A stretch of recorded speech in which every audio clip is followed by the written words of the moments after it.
नमस्कार दोस्तों, मैं देवेश शुक्ला आप सभी का स्वागत करता हूं आपके अपने यूट्यूब चैनल पर। मेरे प्यारे दोस्त, आज हम चर्चा करने वाले हैं एमए सेकेंड सेमेस्टर के गृह विज्ञान के पेपर नंबर 2 के बारे में। ठीक है, किसके ऊपर चर्चा करने वाले हैं? तो एमए सेकेंड सेमेस्टर के गृह विज्ञान के पेपर नंबर 2 के ऊपर हम चर्चा करने वाले हैं।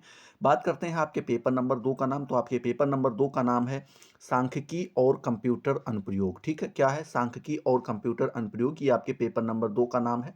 तो आप जिस किसी भी यूनिवर्सिटी से एमए कर रहे हो तो आपको वहाँ का सिलेबस उठा के जरूर चेक कर लेना है। अगर आपका सब्जेक्ट गृह विज्ञान है तो ठीक है, तो आपको वहाँ का सिलेबस उठा के जरूर चेक कर लेना है कि क्या आपके पेपर नंबर 2 का नाम सांख्यिकी और कंप्यूटर अनुप्रयोग है या नहीं है तो अच्छी बात है, धड़ल्ले के साथ तैयारी कीजिए। अगर नहीं है तो जरूर चेक कर लीजिए कहीं paper number 2, paper number 3, paper number 4 या पेपर नंबर 1 का नाम तो नहीं है। ठीक है, इससे होगा कुछ नहीं, आप यहाँ से सोच कर जाएंगे कि सर ने जो है पेपर नंबर 1 की तैयारी बहुत दो पेपर नंबर 2 की तैयारी बहुत अच्छे से करवा रखी है। अभी जो क्वेश्चन पेपर हमारे सामने आएगा उसको चीर देंगे, फाड़ देंगे। लेकिन जैसे ही आप एग्जामिनेशन हॉल में जाते हैं मेरे प्यारे दोस्त, आपके सामने क्वेश्चन पेपर आता है, आप क्वेश्चन पेपर में लिखे प्रश्नों को देखते हैं तो आपके पैरों तले जमीन खिसक जाती है, क्योंकि वहां पर मेरे बताए हुए एक भी क्वेश्चन आपको देखने को नहीं मिलते हैं। क्यों देखने को नहीं मिलते हैं? क्योंकि भैया आपने तो सिलेबस चेक किया नहीं था। अब जब आपने सिलेबस नहीं चेक किया, आपके पेपर नंबर 2 का नाम वहां पर सांख्यिकी और कंप्यूटर के अनुप्रयोग था ही नहीं, तो वहां पर आपको क्वेश्चंस कहां से यहाँ के देखने को मिलेंगे? तो ये चेक कर लेना काफ़ी ज़्यादा इंपॉर्टेंट हो जाता है। ठीक है, चलिए बात करते हैं, इसमें हम कुछ टॉप क्वेश्चंस के बारे में बात करने वाले हैं जो एग्जामिनेशन के दृष्टिकोण से काफ़ी ज़्यादा इंपॉर्टेंट होने वाले हैं। ठीक है, आज ये आपका पहला वीडियो होगा। अगर आप इसकी और पूरा वीडियो देखिएगा, मज़ा आएगा। अगर आप इसकी और वीडियोज़ को चाहिए तो आपको कमेंट करना होगा कि सर इसके पेपर नंबर पार्ट 2 को भी लाइए, पार्ट 3 को लाइए। 2-3 पार्ट में इसको हम निपटा देंगे, खत्म कर देंगे, फिर पेपर नंबर 3 को लगाएंगे, फिर पेपर नंबर 4 को लगाएंगे। लेकिन उसके लिए आपको कमेंट सेक्शन में आना होगा और बोलना होगा कि सर वीडियोस इसके लेकर के आइए। ठीक है, ये ध्यान रखिएगा। चलिए स्टार्ट करते हैं, क्वेश्चंस के बारे में देखते हैं। हाँ, पहला क्वेश्चन आपसे यहाँ पे पूछ रहा है कि वर्गीकरण को परिभाषित कीजिए। वर्गीकरण क्या होता है यही आपको बताना है। तो मेरे प्यारे दोस्त, आप लिखेंगे वर्गीकरण के बारे में कि कुनोर कोनोर के अनुसार देखें तो उन्होंने बताया है कि वर्गीकरण वह प्रक्रिया है जिसमें तथ्यों को उनकी समानता तथा निकटता के आधार पर समूहों और वर्गों में क्रमबद्ध किया जाता है और व्यक्तिगत इकाइयों की भिन्नता के लिए पाए जाने वाले गुणों की एकात्मकता को व्यक्त किया जाता है। वही आपका क्या कहलाता है? वर्गीकरण कहलाता है। ये कौन कहते हैं? आपके कोनोर कहते हैं। अब इसको समझिएगा वो कहना क्या चाहते हैं।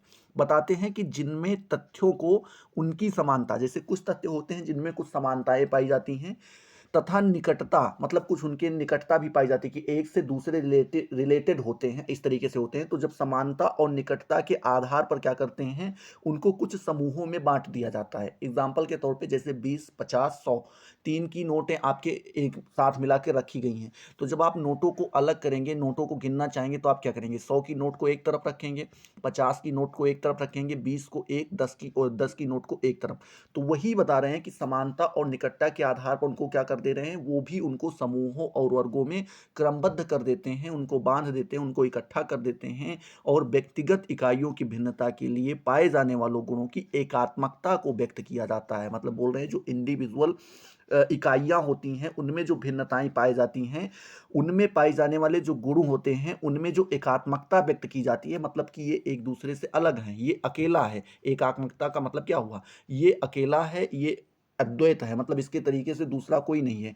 तो ये जो पाया जाता है यही आपका वर्गीकरण कहलाता है, वर्गीकरण की प्रक्रिया कहलाती है कोनोर महोदय के अनुसार। ठीक है, तो इस तरीके से जो है आप वर्गीकरण को परिभाषित कर दीजिएगा। दूसरा नंबर क्वेश्चन आपसे यहीं पे पूछ रहा है, कोडिंग किसे कहते हैं, आपको यहाँ पर बताना है। कंप्यूटर का क्वेश्चन है, कोडिंग।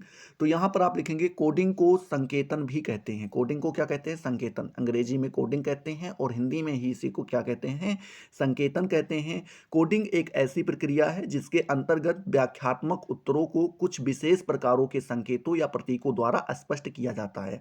मतलब बोल रहे हैं कोडिंग एक ऐसी प्रकार की प्रक्रिया है, ठीक है, जिसके अंतर्गत क्या किया जाता है, जो व्याख्यात्मक उत्तर होते हैं, मतलब जिनको डिस्क्राइब किया जाता है, जिनको बढ़ा चढ़ा के लिखा जाता है, जो भी व्याख्यात्मक उत्तर होते हैं जिनकी व्याख्या में करनी होती है, को उनको कुछ विशेष प्रकार के संकेतों, मतलब कह रहे हैं उनको, चूंकि वो बड़े उसमें लिखने होते हैं, पैमानों में लिखने होते हैं, तो इसलिए उनको कुछ विशेष प्रकार के संकेत होते हैं, कुछ विशेष प्रकार के प्रतीक होते हैं, उनके द्वारा क्या किया जाता है, स्पष्ट किया जाता है। दूसरों शब्दों में अगर आप कहना चाहें तो कह सकते हैं कि संकेतन वह प्रक्रिया है जिसके द्वारा संचालन सूचनाओं को एक सांकेतिक नाम देकर उन्हें इस प्रकार व्यवस्थित किया जाता है जिससे विभिन्न तथ्यों से संबंधित विशेषताओं को सरलतापूर्वक स्पष्ट किया जा सके। मतलब कह रहे हैं, अगर आप दूसरों शब्दों में कहना चाहें तो कह सकते हैं कि जो संकेतन है या जो कोडिंग है वह एक ऐसी क्रिया है जिसके द्वारा जो संकलित सूचना मतलब जो आपके पास सूचनाएं इकट्ठा हैं, जो आपके पास सूचनाएं एकत्रित हैं, उनको एक सांकेतिक नाम दे दिया जाता है, उन्हें इस प्रकार व्यवस्थित किया जाता है जिससे विभिन्न तथ्यों से संबंधित विशेषताओं को वो सरलतापूर्वक से क्या कर सकें, स्पष्ट कर सकें। यही आपकी कोडिंग कहलाती है, यही आपका संकेतन कहलाता है। ये बता दीजिएगा, ठीक है। आई होप ये आपका दूसरा नंबर क्वेश्चन भी क्या हो गया होगा, यहाँ पर क्लियर हो गया होगा। अगर क्लियर हो रहा है तो फटाफट वीडियो को लाइक करते रहो और दोस्तों के साथ शेयर भी करो कि भैया क्लासेस स्टार्ट हो चुकी हैं, फटाफट से आ जाओ। पेपर भी नज़दीक आ रहा है और तैयारी अच्छे से करिए, नंबर अच्छे से अच्छे आपको लाने हैं। और जब आपके रिजल्ट्स आ जाए तो एक बार ज़रूर व्हाट्सएप नंबर पे हमारे जो है व्हाट्सएप कर दीजिए। इससे मुझे भी अच्छा लगता है कि हमारे स्टूडेंट्स इतने नंबर पाए हैं इतना पढ़ने के बाद, तो वो अच्छा लगता है, ठीक है। चलिए बात करते हैं तीसरे नंबर प्रश्न के बारे में। तो तीसरा नंबर प्रश्न पूछ रहा है सारणीयन का अर्थ आपको यहाँ पर समझाना है। तो आप लिखेंगे सारणीयन वह प्रक्रिया है जिनमें आंकड़ों को स्तंभों और पंक्तियों में क्या किया जाता है, क्रमबद्ध किया जाता है, ठीक है। वो बताते क्या हैं कि जो सारणीयन है वो एक ऐसी प्रक्रिया होती है जिसमें जो आंकड़े आपके पास रखे होते हैं, जो डाटा रखा होता है, उसको आप स्तंभों और पंक्तियों में, देखिए जो ये ऐसे लाइन खींची जाती है इसको स्तंभ बोलते हैं, इसको क्या बोलते हैं, स्तंभ बोलते हैं। और जो इस टाइप से लाइन खींची जाती है इसको पंक्तियां बोलते हैं। तो बोल रहे हैं कि जो आपका सारणीयन है वह ऐसी प्रक्रिया है जिसमें हम क्या करते हैं, डाटा को यानी आंकड़ों को स्तंभों और पंक्तियों में क्रमबद्ध करते हैं। जैसे यहाँ पे आप लिखेंगे फर्स्ट वाले में इनको 13 मिला है, इस सब्जेक्ट में इनको 14 मिला है, इस सब्जेक्ट में इनको 32 मिला है, ऐसे आप लिखते चलेंगे। सेकंड राम बहोरे, फिर उसके बाद यहाँ पर बताएंगे, फिर राम किशोरे इतना नंबर पाए हैं, इस सब्जेक्ट में इतना पाए, तो ये आपका क्या कहलाता है, सारणीयन कहलाता है, ठीक है। सारणीयन को ही परिभाषित करते हुए आपके चतुर्वेदी जी लिखते हैं, क्या लिखते हैं कि दो दिशाओं में पढ़ा जा सके इस रूप में कुछ पंक्तियां और स्तंभों में तथ्यों को क्रमबद्ध ढंग से व्यवस्थित करने की जो प्रक्रिया होती है वही आपकी सारणीयन कहलाती है। मतलब कह रहे हैं कि जब आप दो दिशाओं से पढ़ सकें, एग्जाम्पल के तौर पे मान लीजिए मैं आपको यहाँ पे एक सारणीयन बना के दिखाता हूँ। मान लीजिए ये है, ठीक है। अब यहाँ पे हम 3 स्टूडेंटों का नाम ले रहे हैं। एक का नाम है राम निहोरे, एक का नाम है राम बहोरे और एक का नाम है राम किशोरे, ठीक है। 3 स्टूडेंट हैं। पहले कौन है, राम निहोरे RN, फिर हैं राम बहोरे RB, और फिर हैं राम किशोरे, कौन है, राम किशोरे, ठीक। ये इनके मैथ का खाना है, ठीक है, लाइन है। ये इनके इंग्लिश की लाइन है और ये इनके हिंदी की लाइन है, ठीक है। 3 सब्जेक्ट लिए हैं, 3 नाम लिए गए हैं। अब मान लीजिए राम निहोरे जो हैं वो पाए हैं मैथ में 15 नंबर, ठीक है। अब मान लीजिए जो राम बहोरे हैं ये पाए हैं 24 नंबर, और जो राम किशोरे हैं ये पाए हैं कितना नंबर, 18 नंबर, ठीक। इस तरीके से इंग्लिश में लिख लेते हैं कि जो राम निहोरे हैं ये पाए हैं 10 नंबर। ये कमज़ोर विद्यार्थी थे इसलिए राम निहोरे कम पाते थे। राम बहोरे जो हैं ये पाए हैं 15 नंबर, और जो राम किशोरे हैं ये आपके पाए हैं 26 नंबर, ठीक है। इसी चीज तरीके से हिंदी में ले चलते हैं। तो राम निहोरे हिंदी में पढ़ने में अच्छे थे, अव्वल क्वालिटी के थे, तो इन्होंने प्राप्त किया है 28 नंबर, 30 में से 28 नंबर प्राप्त किया है। राम बहोरे जो थे ये थोड़ा दिल्लड़ टाइप के थे, तो इनको मिला है 21 नंबर, और जो राम किशोरे थे इनको मिला है 16 नंबर, ठीक। अब ये बनी सारणीयन आपकी, समझिएगा ये क्या है, आपकी सारणीयन है। अब इसको हम 2 तरीकों से पढ़ सकते हैं भैया, कितने तरीकों से, 2 तरीकों से पढ़ सकते हैं। देखिए जैसे अगर आपको पता करना हो कि इंग्लिश में सबसे ज़्यादा अंक किसको प्राप्त हुए, तो 10, 15, 26 मतलब 26 नंबर प्राप्त हुए, और किसको प्राप्त हुए हैं, राम किशोरे को। अब देखिए आपने क्या किया, इस तरीके से इसको पढ़ा, ठीक है, इंग्लिश में राम किशोरे को सबसे ज़्यादा अंक प्राप्त हुए, ये हमें पता चला। और दूसरे तरीके से अगर आपको पता करना है तो आपसे अगर कोई पूछे कि भैया ये बताओ राम बहोरे को जो है हिंदी में कितने नंबर प्राप्त हुए थे, तो आप लिखेंगे राम बहोरे कहाँ हैं, ये हैं, हिंदी कहाँ है, ये है, राम बहोरे को लाओ, हिंदी को लो, मतलब राम बहोरे को 21 नंबर प्राप्त हुए। तो इस तरीके से चतुर्वेदी जी बताना चाहते हैं कि दो दिशाओं में पढ़ा जा सके, इस रूप में कुछ पंक्तियों और स्तंभों में तथ्यों को क्रमबद्ध ढंग से व्यवस्थित करने की जो प्रक्रिया होती है वही आपकी क्या कहलाती है, सारणियन कहलाती है। आई होप चतुर्वेदी जी का कहना आप लोगों को समझ में आ गया होगा। ठीक है, समझ में आ गया तो फटाफट क्या करना है, बस समझ लो। ठीक है, चौथे नंबर प्रश्न के बारे में हम बात करते हैं। चौथा नंबर प्रश्न आपसे पूछ रहा है बहुपक्षीय सारणी क्या है। बहुपक्षीय सारणी क्या है ये आपको यहाँ पर बताना है। तो आप लिखेंगे इस प्रकार की सारणी में तथ्यों की अनेक विशेषताओं अथवा गुणों को एक साथ प्रदर्शित किया जाता है। ऐसी सारणियां जटिल सारणियां कहलाती हैं। ठीक है, क्या कहलाती हैं, जटिल सारणियां कहलाती हैं। अब आप समझिएगा, अभी हमने जो आपको बताया वो क्या था, वो सारणियन था। अब सारणियन में भी कई प्रकार की सारणियन होती हैं। एक होती है बहुपक्षीय सारणी, मतलब एक ही आदमी की विशेषता जब आपको 4 से 5 बार बतानी पड़े तो वो आपकी बहुसारणियन कहलाती है। मतलब वो थोड़ा टफ होती है, जैसे यही आपने मैथ इंग्लिश को कर दिया, अब इसी में आप बता देते कि मैथ इंग्लिश को राम निहोरे इतना पाएँ, बहोरे इतना पाएँ, तो थोड़ा आप कह सकते हैं बहुपक्षीय है, क्योंकि राम निहोरे के आप कई सारे पक्षों को वहाँ पर कवर कर रहे हैं। ठीक है, तो इस तरीके से राम कई स्टूडेंट हैं और कई पक्ष हैं, तो इस तरीके से आप बहुपक्षीय इसको बता सकते हैं। ठीक है, एक सरल भी होती है, तो 3 प्रकार की होती है, वो आप यहाँ पे ध्यान दीजिएगा। अगला नंबर प्रश्न जो है आपसे पूछ रहा है, क्या पूछ रहा है, 1 मिनट, ये कलर देते हैं। हाँ, 5वां नंबर प्रश्न पूछ रहा है केंद्रीय प्रवृत्ति का अर्थ आपको बताना है। तो आप लिखेंगे केंद्रीय प्रवृत्ति का अर्थ उस माप से है जो एक दिए हुए अंक वितरण का सबसे अधिक प्रतिनिधित्व करता है, अथवा वह मान है जो अंक वितरण में सबसे अधिक बार आया है। ठीक है, मतलब क्या बोल रहे हैं, केंद्रीय प्रवृत्ति का अर्थ क्या होता है, उस माप से लिया जाता है जो दिए हुए अंक वितरण, मतलब कुछ अंक ऐसे आपको दिए गए हैं, कुछ अंक बताए गए हैं, उसमें सबसे ज्यादा बार जो आया है, जो सबसे ज्यादा प्रतिनिधित्व कर रहा है, अंक वितरण में जो सबसे अधिक बार आया है, वह आपका क्या कहलाता है, केंद्रीय प्रवृत्ति कहलाती है। केंद्रीय प्रवृत्ति कहलाती है। साधारण शब्दों में अगर आप कहना चाहें तो कह सकते हैं केंद्रीय प्रवृत्ति में मापों का अर्थ औसत, मतलब कह रहे हैं मापों का जो अर्थ औसत होता है वही आपका क्या कहलाता है, वही आपका केंद्रीय प्रवृत्ति कहलाता है। मुख्यतः 3 प्रकार की केंद्रीय प्रवृत्ति के मापों की गणना की जाती है। पहला माध्यांक मध्यमान होता है, दूसरा मध्यमांक होता है और तीसरा बहुलांक होता है। ठीक है, ये 3 प्रकार की जो है केंद्रीय प्रवृत्ति पाई जाती हैं। इन तीनों के बारे में हम पढ़ेंगे। पहले हम पढ़ते हैं मध्यमान के बारे में। ठीक है, किसके बारे में पढ़ते हैं, मध्यमान के बारे में पढ़ते हैं, मध्यमान क्या होता है। ठीक है, चलिए इसको हम समझेंगे। तो यहां पर आप देखेंगे मध्यमान लिखा गया है, हेडिंग डाल दी गई है, ओ क्वेश्चन में केवल मध्यमान लिख के छोड़ दिया गया, इसके बारे में हमें बताना है। इसमें आप लिखेंगे कि मध्यमान को अंकगणितीय औसत भी कहते हैं। क्या बोलते हैं, अंक गणित में इसे औसत के नाम से भी हम जानते हैं मध्यमान को। आगे आप लिखेंगे मध्यमान को परिभाषित करते हुए कहा जा सकता है कि दिए हुए अंक वितरण के समस्त अंकों को जोड़कर उनकी संख्याओं से भाग देने देने से जो मान प्राप्त होता है उसे हम क्या कहते हैं, मध्यमान कहते हैं। औसत अगर आप लोगों ने गणित में पढ़ रखा होगा, एवरेज अगर आपने पढ़ रखा होगा तो आप उसी को जान पाएंगे। एवरेज क्या होता है, औसत क्या होता है, equal distribution is called average. सभी संख्याओं को बराबर बराबर भागों में बांटना क्या कहलाता है, औसत कहलाता है, वही आपका मध्यमान कहलाता है। इसमें क्या बोल रहे हैं, इसमें बोल रहे हैं जो अंक दिए होते हैं, अंक वितरण के जितने भी अंक हैं उनको आप क्या करेंगे, जोड़ लेंगे और जितनी संख्याएं दी गई हैं उनसे क्या कर देंगे, भाग दे देंगे। वही आपका क्या कहलाएगा, वही आपका वितरण क्या कहलाएगा, सॉरी, और मध्यमान कहलाएगा। ठीक है, इसका सूत्र भी होता है, क्या होता है, m equal to sigma X upon N. Sigma X जो होता है, m जो होता है वो मध्यमान होता है, सिग्मा एक्स होता है प्राप्तांकों का योग होता है, और जो आपका n होता है ये प्राप्तांकों की संख्या होती है। एग्जाम्पल हम एक लेकर के चलते हैं, आराम से आप चीजों को समझ जाएंगे।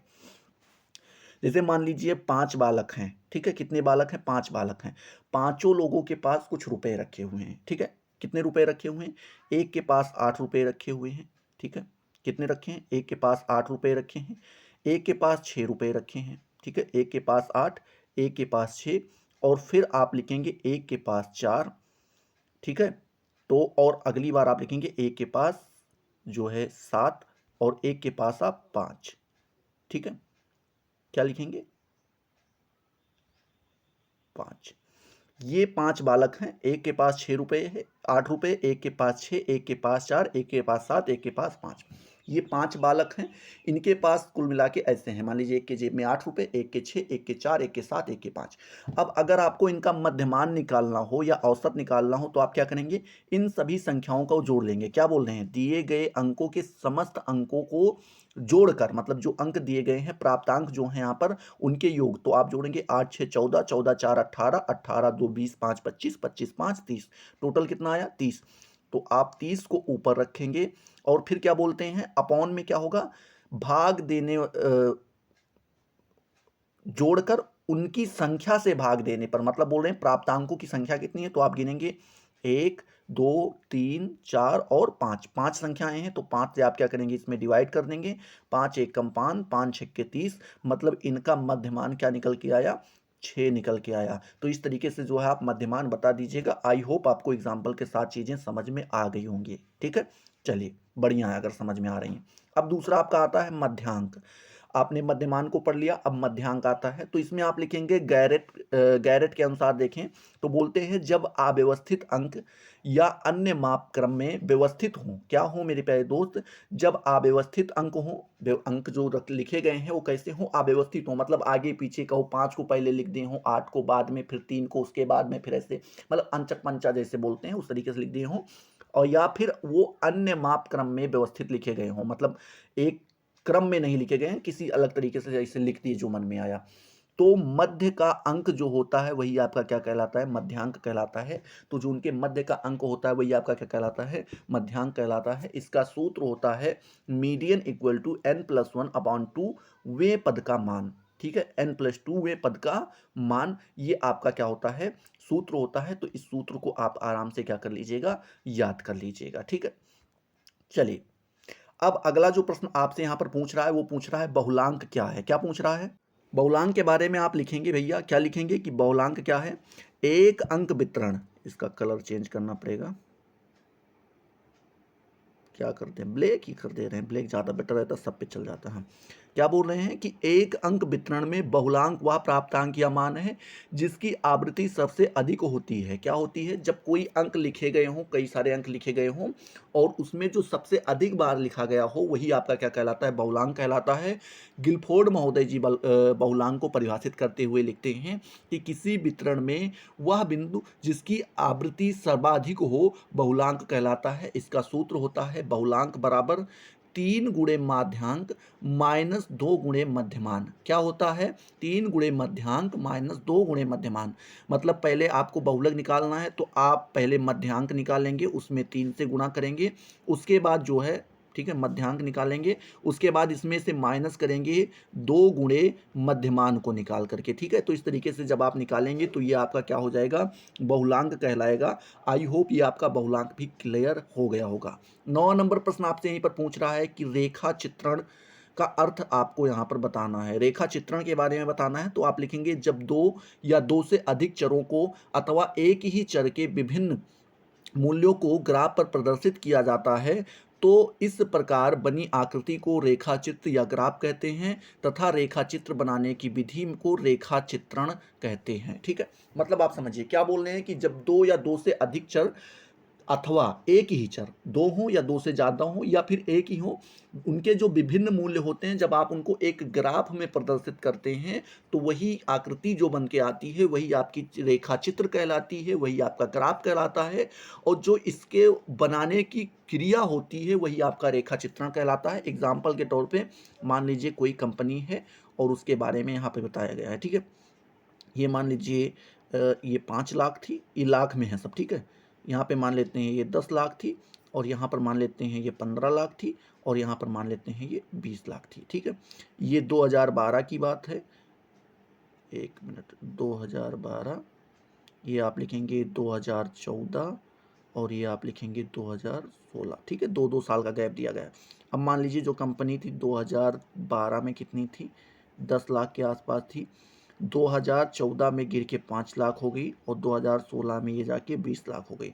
तो आपने जो ये तैयार किया है, बताया है, अब इसमें क्या हुआ, कंपनी का डाटा पता चल रहा है कि 2012 में कंपनी 10 लाख का टर्नओवर था, 2014 में उसका ग्राफ गिर गया, वो 5 लाख का टर्नओवर हो गया, और 2016 में फिर इसका ग्राफ टंग गया, कितना हो गया, 20 लाख का जो है क्या बोलते हैं, टर्नओवर हो गया। तो इस तरीके से जो है आप इसको समझा सकते हैं, बता सकते हैं। यही आपका क्या कहलाता है, ग्राफ कहलाता है। यही आपका रेखा चित्र कहलाता है। और जो हमने जिस विधि से इसको बनाया है, यही आपका क्या कहलाता है, रेखा चित्रण कहलाता है। इस तरीके से बता दीजिएगा। अगला प्रश्न जो है 10वां नंबर आपसे पूछ रहा है, विचलनशीलता क्या है, आपको यहाँ पर बताना है। तो आप लिखेंगे, गैरेट के अनुसार विचलनशीलता का तात्पर्य जो है प्राप्तांकों के वितरण या फैलाव से है। मतलब कह लें, जो विचलनशीलता का तात्पर्य अगर आप लेना चाहें, तो जो प्राप्तांक होते हैं, जो नंबर्स दिए होते हैं, उनका जब वितरण होता है, जो उनको फैलाया जाता है, एक दूसरे में बांटा जाता है, वही विचलनशीलता कहलाता है। यह फैलाव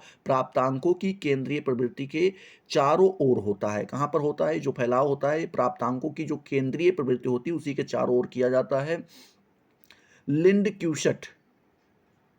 क्यूस्ट के अनुसार देखें तो उन्होंने बताया है, क्या बताया है विचलनशीलता को, कि विचलनशीलता वह सीमा है जिसमें प्राप्तांक अपने मध्यमान के ऊपर और नीचे की ओर वितरित या विचलित रहते हैं। मतलब मध्यमान जब आप निकालते हैं तो कोई संख्या ज्यादा होती है, कोई संख्या कम होती है। ठीक है, मध्यमान कब निकाला आपने, जैसे वहां पे अभी पता चला ना, किसी के पास 6 रुपए थे, किसी के पास 8 रुपए थे, किसी के पास 7 रुपए थे, किसी के पास 5, किसी के पास 4, ऐसा ही तो था। लेकिन उनका मध्यमान का निकल के आया 6। तो जो 6 था वो मध्यमान था, और उससे पहले जो था आपका वो विचलनशीलता था, क्योंकि 6 से कोई संख्या ज्यादा थी, तो 6 से कोई संख्या क्या थी, कम थी, वही आपकी विचलनशीलता कहलाती थी। साधारण शब्दों में आप लिखना चाहें तो आप लिख सकते हैं, क्या लिख सकते हैं, कि किसी अंक सामग्री की विचलनशीलता का तात्पर्य उस सामग्री के मध्यमान के ऊपर और नीचे प्राप्तांक के फैलाव से है। मतलब कोई मध्यमांक है, मान लीजिए मध्यांक क्या है, 6 है। अब 6 से कोई संख्या ज्यादा है, किसी को 8 बता दिया, किसी को 4 बता दिया, किसी को 9 बता दिया, किसी को 5 ही बताया, किसी को 6 ही बता दिया, तो ये आपका जो कहलाता है, यही आपका विचलनशीलता कहलाता है। आई होप आपका विचलनशीलता क्लियर हो गया होगा। अगर क्लियर हुआ है तो फटाफट वीडियो को लाइक करो, अपने दोस्तों के साथ शेयर करो। अभी तक अगर आपने चैनल को सब्सक्राइब नहीं किया तो सब्सक्राइब करके बेल वाले आइकन को जरूर प्रेस कर दो, जिससे आपको सारी नोटिफिकेशन मिलती रहे और आप उनसे लगातार लाभान्वित होते रहें। ठीक है, और कमेंट सेक्शन में जरूर बताइए वीडियो आपको कैसा लगा, अगला पार्ट लाना है या नहीं लाना है। तो मिलते हैं अगले वीडियो में नए जोश नए टॉपिक के साथ। तब तक के लिए जय हिंद, जय भारत।